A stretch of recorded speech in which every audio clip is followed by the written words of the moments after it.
So we're continuing to find potential energies for different forces. Right now we're going to look at the gravitational force between two spherical massive objects. As a reminder, here's what that force looks like. It ends up being dependent on the product of the two masses, the distance in between the centers of the objects, and points opposite the direction of the vector that points from one object to the other.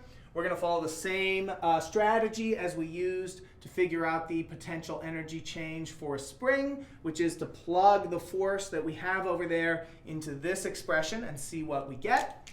I'm going to go ahead and do that right here. So we have a minus sign that comes from the definition. We're doing an integral from some initial to some final position.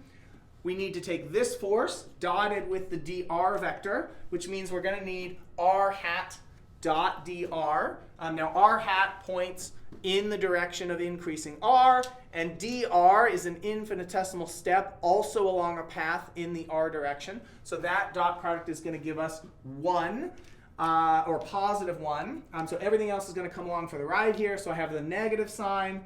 I have a g m over r squared. The r hat has a magnitude of 1. The dr comes along, and we got a positive sign from our dot product. So this is the result that we've got right now. I need to integrate this. Good news, g and m are constants.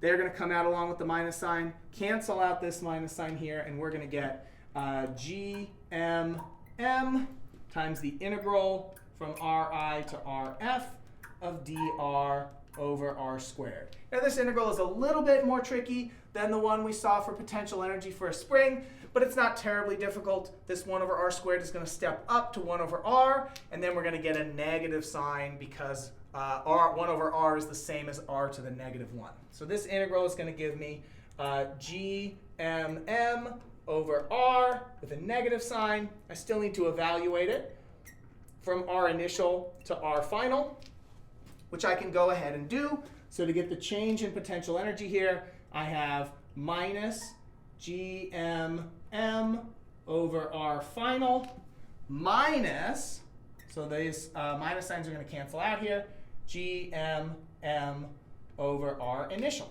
And actually, as with the potential energy for a spring, we could just define a global potential energy expression for the gravitational potential energy, which is given by just this result here, minus g m over r. One interesting thing that arises when you make this choice for the gravitational potential energy is where, what value of r corresponds to a gravitational potential energy of 0, which I'll let you think about over in your activity.